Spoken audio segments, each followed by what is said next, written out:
Hello and welcome to this episode of Impactful Conversations podcast. My name is Dr. Glenn Wallis, and I have two people with me today to talk about a really important topic.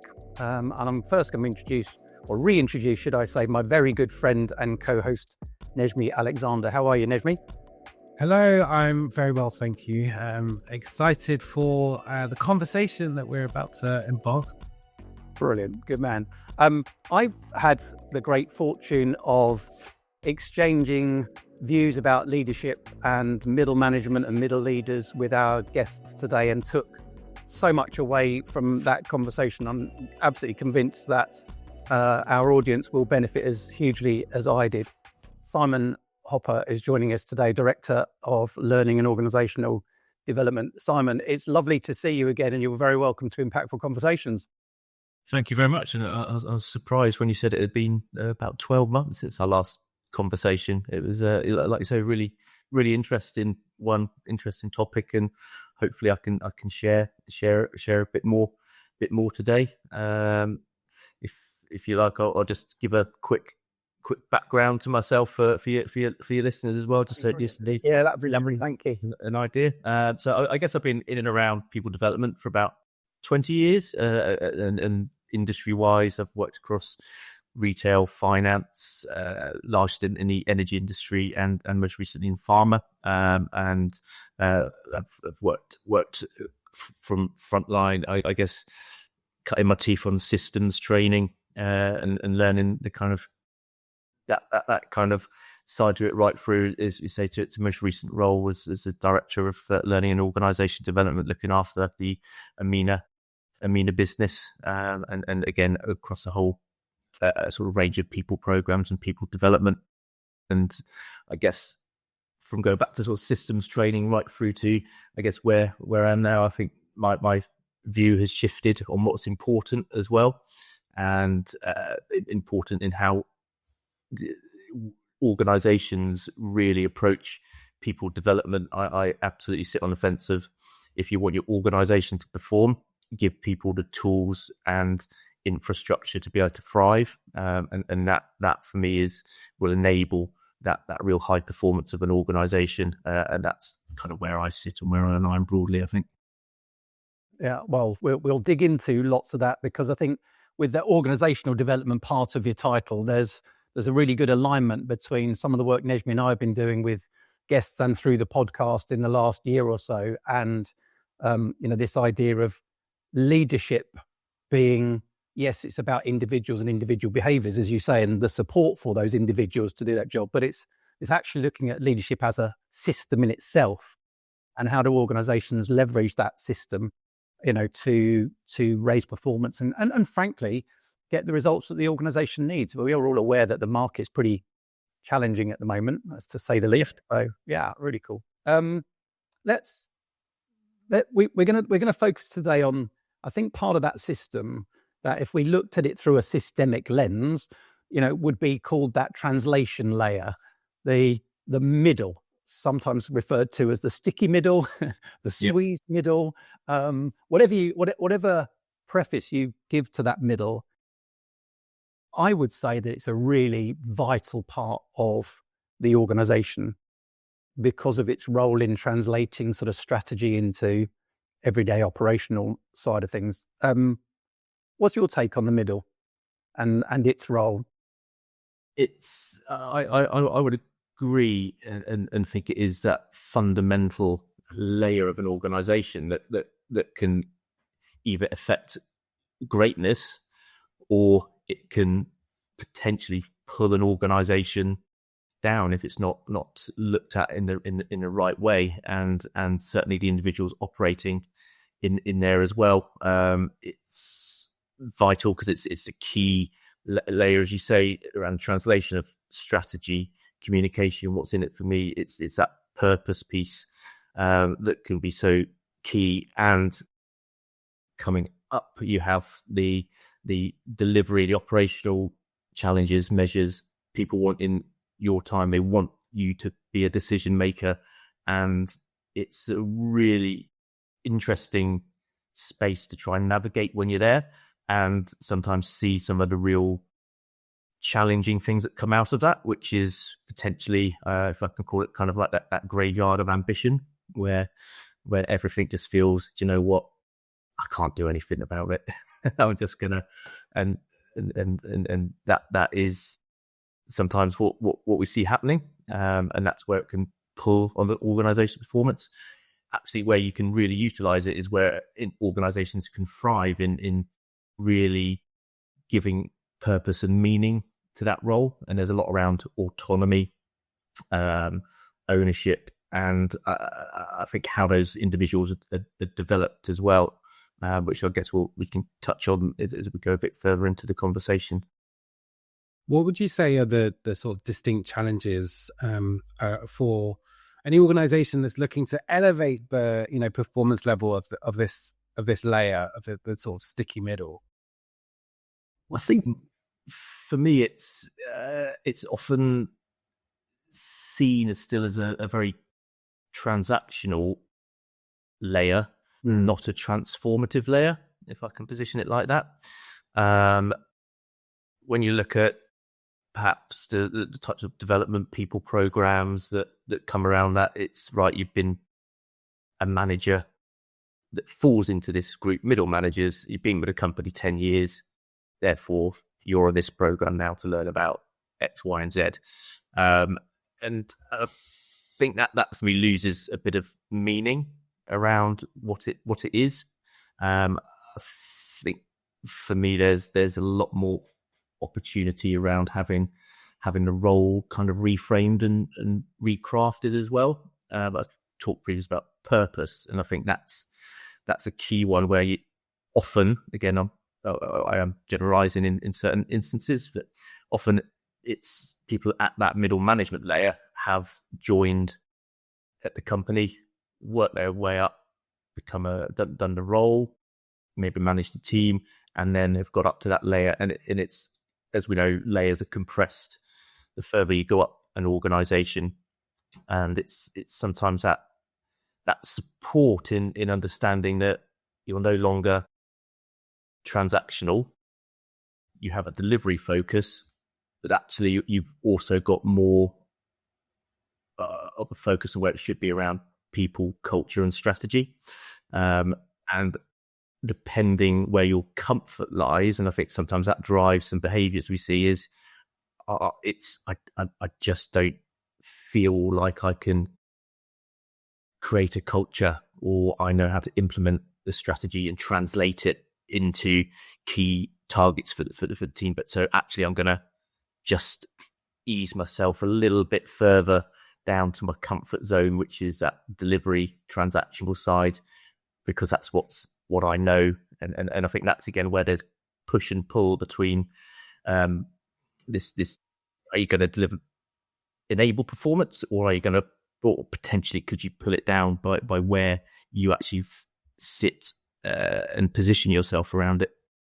Yeah, I think that's such a brilliant frame of something that we come across really often in our work, whether we're working with a cohort of leaders at this level or one-to-one in a kind of coaching context, is that I'll shorthand this, so the language may be a little bit clumsy, but you really often find that leaders are working not at the level that they're actually, that their title would suggest they're at. And I think, to your point, Simon, there's something about, my identity is tied to being a great operator, and I've kind of been promoted, and I've never really had any work done on my identity now as a leader and that strategic bit. And to your point, and I haven't thought about it as clearly as you said it, is the comfort as well that goes with, I know where I'm good, and I haven't had enough development into the space where I'm expected to operate. So therefore I'll kind of sink, this again, forgive the slightly clumsy language, but I'll sort of sink to my comfort zone rather than elevate myself to where I need to be. I think you've captured that really nicely. Yeah, and I think that translates again into organisational performance. There's so many market pressures. Companies need to have a point of difference. If you look at just AI now, it's suddenly a saturation of everything. And it's how can we remain competitive whilst absorbing and creating more efficiencies in the organization, and what's our brand look like, and that all of those things are stressors to an organization, and therefore they're stressors to individuals in that organization because they feel it as it comes down. And being able to, I think as a middle manager, that being able to shoulder or burden some of those stresses, because that's, I see as part of the role, and certainly what I've tried to do is you want to provide that filter of communication, and it's really important to understand what is right around that as well, the right framing, language, tone, whilst also ensuring that you're providing that filter of some of those stresses that come down, because as soon as everyone starts moving down into comfort, then where's your growth, and that gap between being able to move into high performance or pivot or change direction, whatever it might be, becomes a greater burden and a greater challenge for teams to be able to shift for the kind of focus of the organization to be able to shift. There's a lot to be said about having a good level of uncomfort. Mm-hmm. That's great grammar or language, but it's around that, and being able to operate in that ambiguity, I think, is probably the more professional term we use. And again, I think that's where. Sorry, I'm probably jumping around a bit, but that's where that focus on how you develop middle managers to be that real asset is around. I see been advocates of change, dealing with ambiguity, and having real good critical thinking in how can I translate all of this into an operating model that I can then communicate in the right way to my teams, and trusting that they'll do that. So I'm not getting, again, dragged down into the transactional work of it. It feels like you've described a number of tensions that exists in that layer, right? Like you've got the maybe desire to be in the comfortable, the operator space, the transactional space, but a requirement to be in the transformational space, to be in a growth space. You've got the sort of external stresses that you described that might be pushing some tension into how you lead and what you focus on, and navigating that ambiguity. But at the same time, you've got the responsibility to create clarity and direction and pace and performance with your team. So feels very pressured across from a variety of different angles.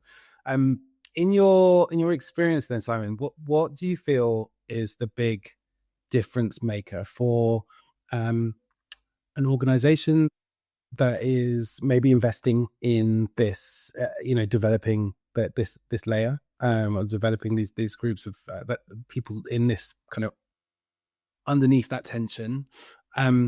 What do you feel is the big difference maker for organizations that do that really well? What are they sort of focused on that helps individuals within that tension to navigate that effectively? I think for me, from examples I've seen and spoken to others about, is how actually those roles are formed differently, and actually it is your actually what we want you to focus on is people, developing the team, developing a culture that thrives, and it's you. I'm just trying to think out of position. It's got to be driven, and that freedom comes from exec or next level up as well, because yes, there's pressures and stresses at all levels of an organization, but that's quite a release of control sometimes to say, actually, we're going to look at this in a different way because we think we can get different results. I think organizations are very wedded to hierarchical structures. My view is I don't necessarily think when you get into that sort of layer middle managers, that is the most effective way to look at those roles. I think you sort of touched on it at the start. It's then looking at those roles as enterprise wide. So actually, you can try and help support people to be removed from that transactional work and being dragged down into comfort by saying, actually, if you're great at managing change, you're great at delivering communications, great at culture and translating all of that information, you should work with your peer group to be able to do that and pivot around different areas of the business potentially. I think for me, it's looking at that level of workforce and how do we make them more agile across their skill sets to be deployed in different ways. And again, it's a kind of when we look at systemic and structural challenges, I think there's a broader piece in how organizations just look at, we've been doing this for 50 years and we work to this structure for 100 years, and we always have these job titles with these specific job descriptions. I just think we, as people invested in helping organizations grow through their people, how can we influence and change some of that? And I think that's maybe if you're listening, a bit of a takeaway is what can you do in your role to provide some of that influence and thinking differently about roles, because I generally believe that some of the skills that are required around making an organization grow and change is we can have the greatest people programs, we can develop them. It is about the experience people have and being able to implement those elements as well. And I am a firm believer in the relevance of whatever support you give to someone is, can they do it in the role? Yeah. And if that isn't there, and again, it's missing a trick. And if the role and structure doesn't allow that freedom and the pressures from the top suddenly become, again, those stresses, as we talked about, allow people to then have that freedom to do it. It's a beautiful, self-fulfilling cycle. Yeah. We need to do things differently. We can't, but we won't, but we can't, but we won't, but we want to. Yeah. We talked about delegated authority. It makes me think of that conversation that we had again a few weeks ago. There's your call to action, dear listener. If you're an exec wondering how to create this in your middle management ladder. I love the idea. Can I just check that I understood you properly, Simon? Which is, whilst we acknowledge that middle leaders have teams that they're responsible for, so you've got a kind of vertical responsibility, if you like, but that you're suggesting that there's some power to be had. There's a kind of multiplier effect maybe to be had of thinking of that group horizontally, which is as a peer group, and mobilizing that as a cohort in itself, not just so that their responsibility is back to their team, but actually it's how are this group, how are now all of a sudden pan-organizational leaders, they are an organizational resource, not just a team resource. Doing that is likely to liberate a lot more progress. Did I understand that properly? That is in essence. For me, I look at it from a position of lots of organizations, understandably, will bring in consultancy firms or external partners to say, right, how can we improve our process? How can we look at things differently? And again, it's, for me, that's the resource that you should be tapping into, because potentially they've done the roles, they've done the work, they know where the operational pain points, pinch points, blockers, whatever you want to call it, are. And again, if you look at investing multiple thousands of pounds to bring in a consultant who'll map out a process and say, well, this is how you should be doing it. The amount I've probably lost count of the times I've sat with people in that layer of tearing their hair out going, but we told them to do this six years ago. Right, yeah. Again, it's their role and their pressures are about make sure you hit your numbers, make sure you hit your targets, which is what you have to do. Actually, that's how you can utilize them better. Is almost becoming that skill set of organizational improvement from using their experience, knowledge, and giving them the tools to be able to manage how to improve processes and then implement those as well. Again, it's that autonomy and freedom. And for me, there's an extra layer of empowerment that gives people in that role, where their role doesn't become that kind of graveyard of ambition, because there's more to it, and they can see more value in what they do. And I think that's really important as you potentially hit a kind of career plateau, just because there may not be the opportunity. It's about, do you know what? I've still got purpose in my role, and I still provide value, and this is how. And it's a really good sort of peer network across the organisation that they can step into that space.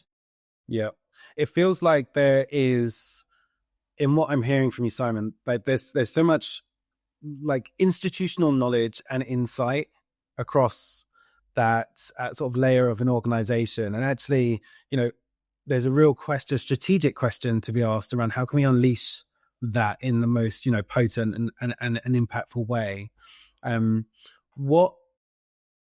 When organizations do that well, they sort of harness and unleash the potential across that layer. What sort of support systems or mechanisms, exist, or have you seen that work really well for enabling that insight, that sort of feedback mechanism to come to the surface? I think for me, it's some of the core stuff that just needs to be done well. It's at that layer, having a really solid working peer group where you have space and time together. So often, again, hierarchically, you're just looking at the work you do, but actually, it's where are handovers, who's working on that, and having that real good peer network to understand where there could be duplication of effort and that side of it. It's, I think, having the ability to be able to influence well to your manager about the benefits. And I think I've seen it done well where the focus generally stays on the kind of organizational benefits, and you're not doing it from to be blunt, you're not doing it from an emotional state. You're doing it from a very much a business and evidential, data driven place as well, because generally that's what's going to influence and drive it. And almost going to the point of, so are you all right for me to do this? And then just going off and doing it. Yeah. Again, that idea of delegated authority, right? Like, actually, there's a real skill in having an effective method of influencing. So, influencing upwards or around, but also just that awareness of and the grasping of the, authority to just get stuff done. You are a leader of any organization. Actually, the idea of permission, which has kind of been alluded to throughout this conversation, but it's almost, not waiting for permission, actually driving, can create, even bigger outcomes, rather than assuming you need to wait for permission in order to move ideas forward. Yeah, and I think that it touched on it as well, that being able to lead takes lots of different forms. Yeah. And I think for me, it's what does that kind of layer and what does leadership look like in that layer? And it really is about driving and using your knowledge and skills to benefit the organization in the right way. And sometimes leadership is very much about taking a bit of a risk, trying something. And again, it's, do you know what? Having that appetite, that wasn't quite right. Let's now try it this way. And again, I know it's probably thinking of discussions that happen a lot. It's not often the lived reality of people that they feel enabled to, perhaps it doesn't quite work out exactly right, that right, that's it, we're never doing it again, is often what you kind of come back with. Again, from it's probably more of a system thinking kind of mindset that's often very historically layered into organizations. and to have that freedom of thought to be able to do it is for me where organizations would really benefit from approaching in a different way. It makes me think of over the past couple of years, whenever I've done work with cohorts of sort of middle managers, senior managers, people with, a very deep institutional knowledge, like rooms of over 100 years of, organizational experience, whereby, the premise coming into that, to those sort of learning experiences, would typically, be exec or SLT, feedback that, this group aren't stepping up. They're not, demonstrating that they're ready for executive, presence and impact, and we want to support them to get to the next level. And actually, when you get into the nuts and bolts of, what the mindset and the things that can hold people back from stepping up when when it's being invited, absolutely comes back to this idea of permission and feeling institutionally like I might have tried that and taken a risk in the past, it didn't pay off, and actually I don't think that that's what's demanded or desired by the organization, or challenge is not invited, and all of these ideas around sort of safety or taking a risk or not seeking permission and just acting with authority.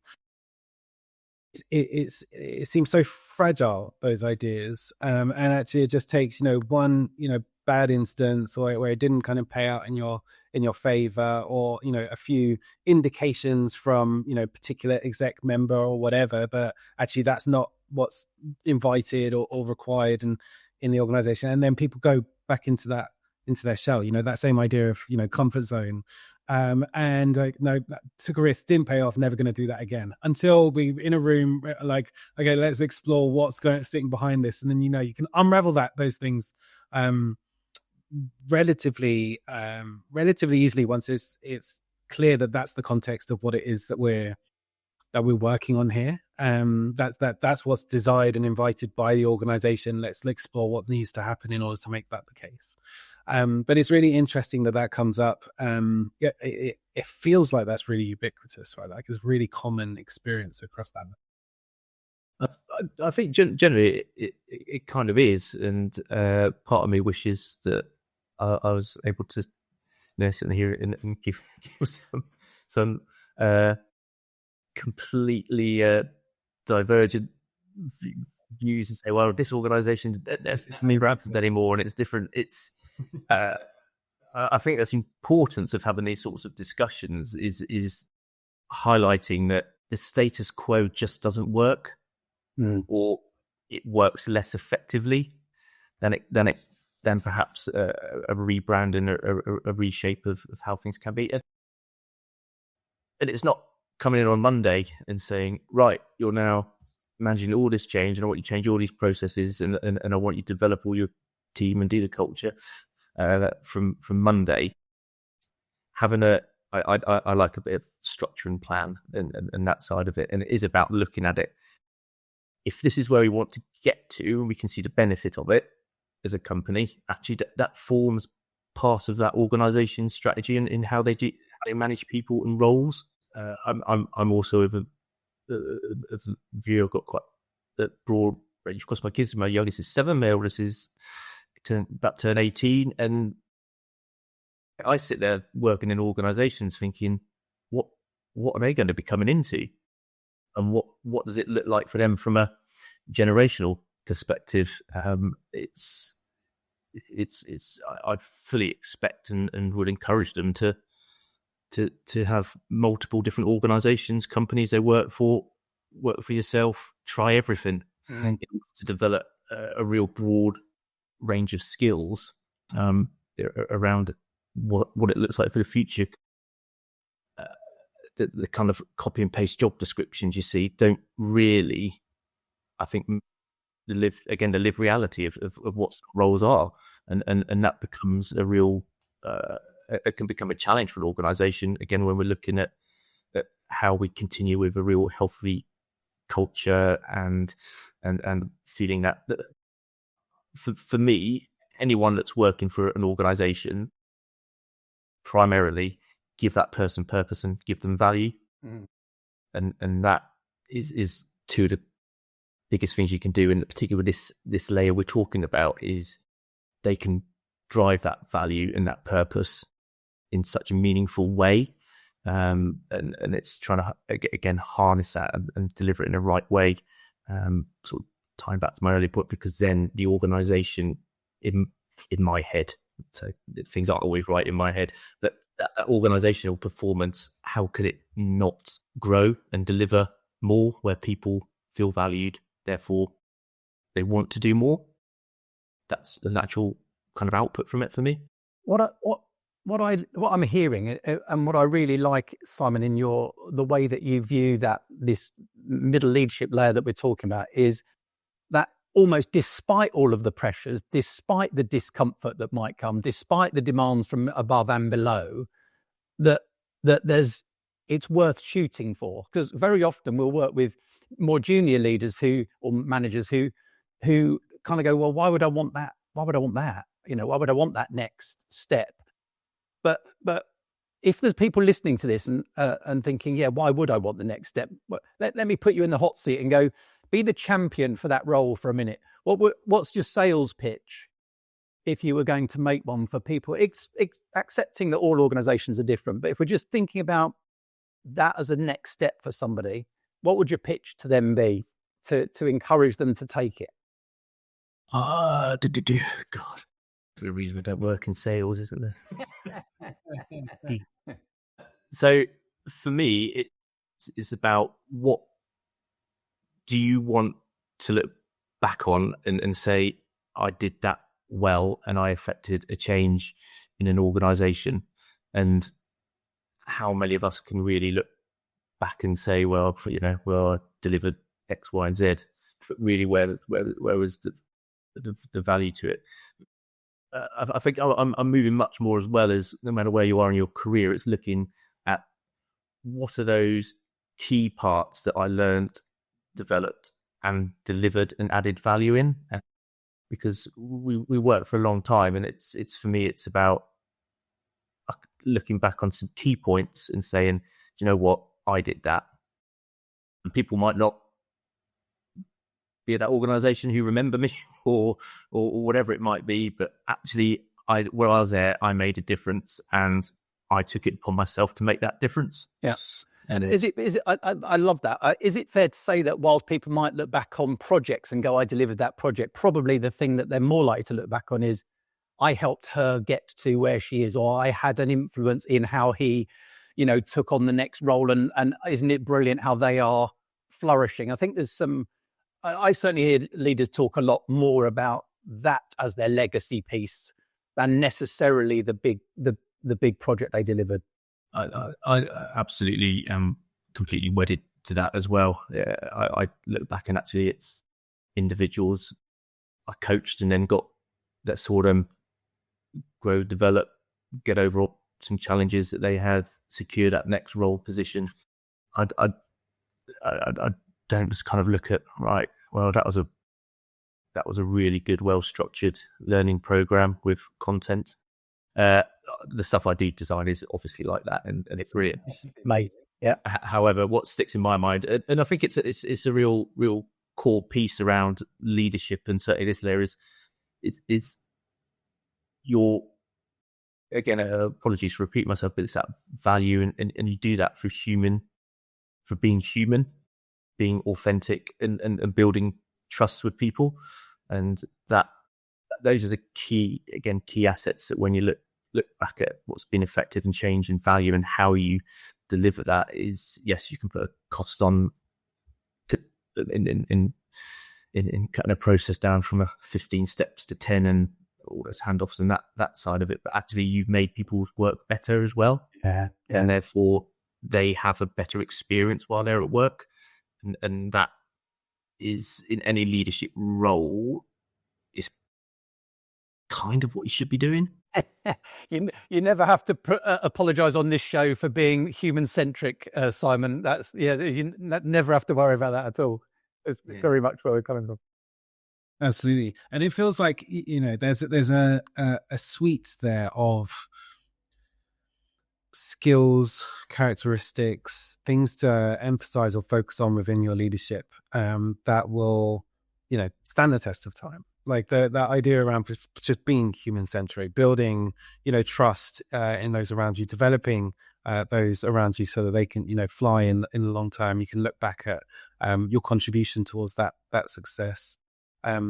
Being bold and courageous and actually just taking action rather than waiting for permission or to be asked as well. It feels like that's another sort of characteristic. What is there anything that you would add as a final thought there, Simon, to what characteristics really embody a middle leader or leader in any guise who is having the most impact that they can have? I generally think it's having there's two things that I think are really valuable: having a coach and having a mentor to really support and help you in your role. And that's kind of linked to your point there around, I think, being incredibly self-aware of your skills, your capabilities is one of the biggest assets you can have.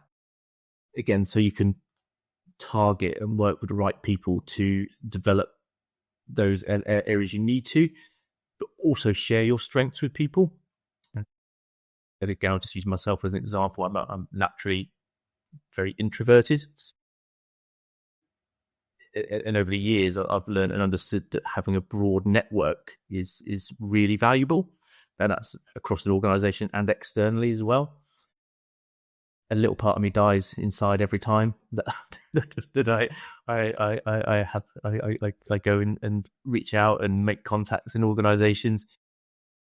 That it's find your way to do it. I'm exaggerating slightly. I'm actually all right with it. But it's when that's not a natural thing for me to be the first person that speaks in a room, to go and introduce myself. I'd be that.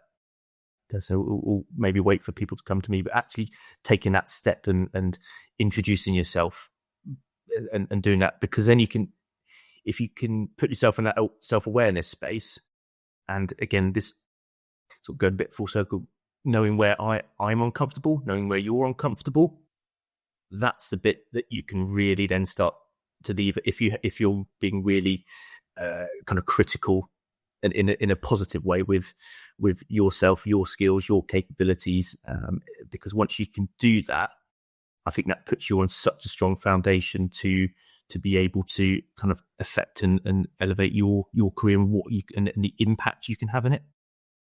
Yeah, 100%. Wise words.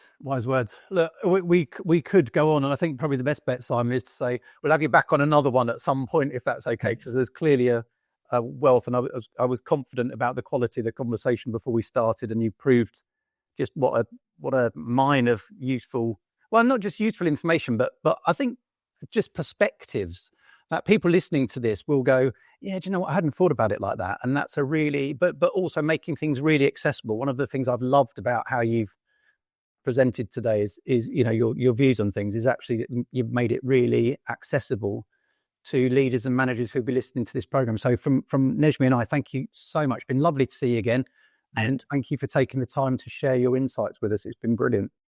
No, I really appreciated it. And again, it's thank you and great to meet you and Nezhmi, and that and I think on just sorry, I don't want to go rambling monologue at the end, but it's important for me and you listen as well is that you touched on there. What's that one thing that you could take away and do now, and then what next? Yeah, and again, look at it from that way. What can you influence? What can you take away? And one thing out of listening to these sorts of conversations is absolutely the right thing. That overwhelm and overload yourself with trying to do everything at once. Yeah. Wow. Yeah. Brilliant. Great to finish. Thank you so much. Fantastic. Thank you. Brilliant. Lovely to see you. Nezhmi, I'll speak to you again soon, sir, and we'll see you on the next one. Absolutely. Thanks, everybody. Have a good week. Bye.